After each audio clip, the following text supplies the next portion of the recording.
Hi, this is the second part of the video involving inequalities with multiplying and dividing steps. Last video was part one. The main lesson was if you multiply or divide by a negative, you have to reverse the inequality symbol. You have to use the opposite symbol. We're not calling it inequality sign, it is the inequality symbol. Okay, but that's if you divide by that. So let's see what we're going to do. Well, example number one, first step, balance line, of course. Mr. V's custom made. Second step, rewrite, of course. Well, I got 14 times x. The opposite of multiplying is dividing, or the inverse of it. This is equal to 1. I have x. And then I have negative 42 over 14. I know the answer is going to be negative, right? The answer's got to be negative. Well, if I make it I could just flat out try and write down the multiples of 42, but why don't we try and go about it a different way? I know 42, if I divide top and bottom by 7, I get 6 over 2. Oh, we know what 6 divided by 2 is, don't we? Remember, keep negative, by the way. It's negative 3. So, just a little inside information, you can do that. So I know I've got x, so ignoring that, I've got x and negative 3 now.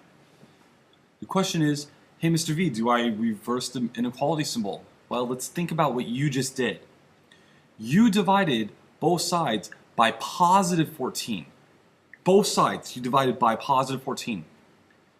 You divided negative 14, negative 42 by 14.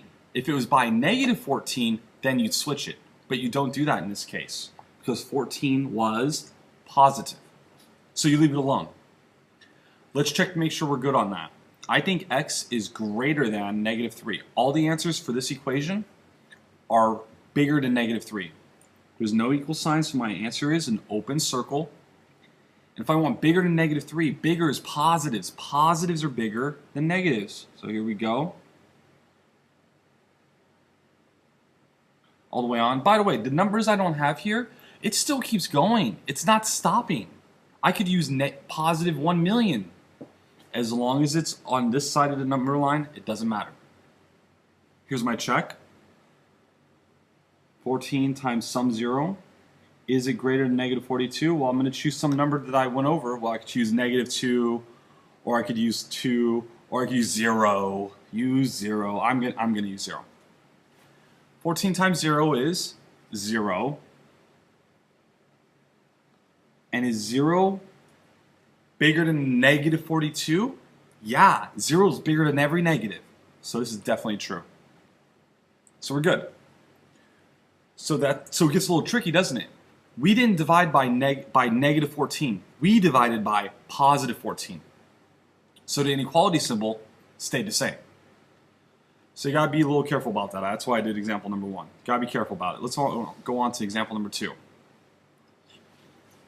2/3 times t is less than or equal to positive 4.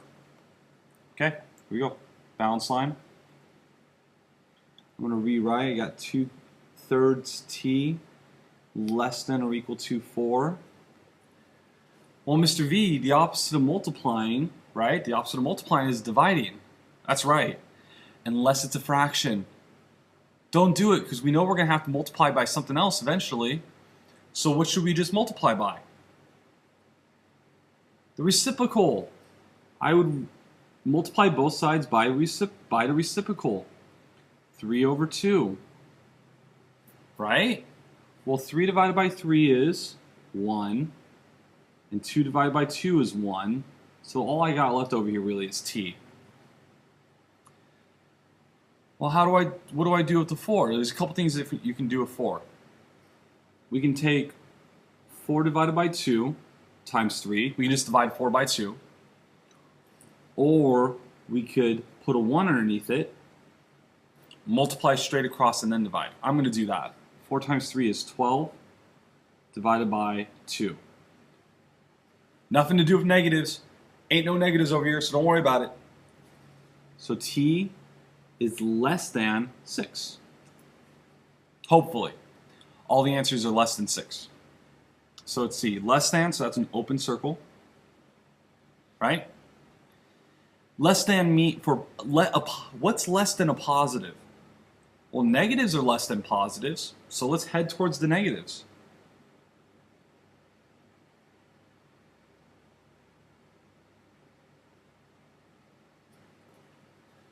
Let's choose a number that's less than 6. We already got to deal fractions. Why use some other number? 0 is so great because any number times 0 is 0. My question to you is 0 less than 4? Yes, it is. So there's our check. So we're good. So again, the fraction rules, we still got to watch out for them. We would multiply by the reciprocal on both sides. One more example in this video.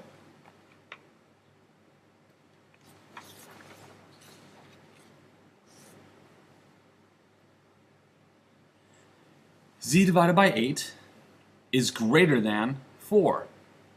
Let's check it out. Balance line.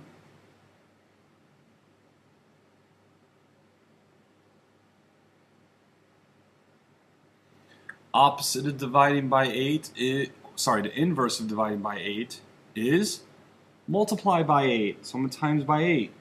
I'm going to times by 8. 8 divided by 8 is 1.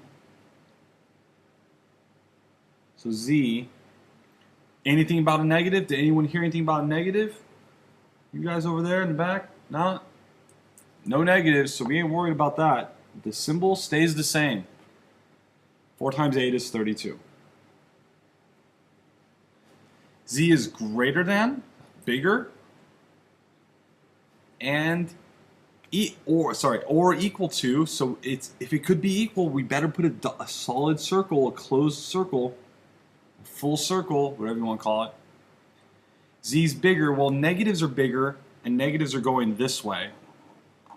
Negatives are over here. Positives are over here. Negatives, Z's not going to be bigger than, Z can't be a negative, it's got to be positive. So we got to go this way. Okay, now time for the check. We can't use 0. We're going the zeros this way, zeros over here, we can't go that way. Well, what number can we use? We got to do, we're going to take some number and we're going to divide it by 8. We can't use 32. 33 is going to give me a nasty fraction. So is 34. So what number would give me a whole number? What number can be divided by 8? Well, if I keep going, I get 37, 37, 38, 39, 40. What's 40 divided by 8? 5. Is 5 bigger than 4? Heck yeah. So we're good. So the answer to this, the solution to this, is all the numbers that are greater than or equal to positive 32. If you want to put these little symbols on your tables with the minus and plus whenever you make your line chart, that's fine. I'm all for it. Have at it. As long as it makes sense to you and it's done correctly. So that's this part. Get ready for next part. See you next time.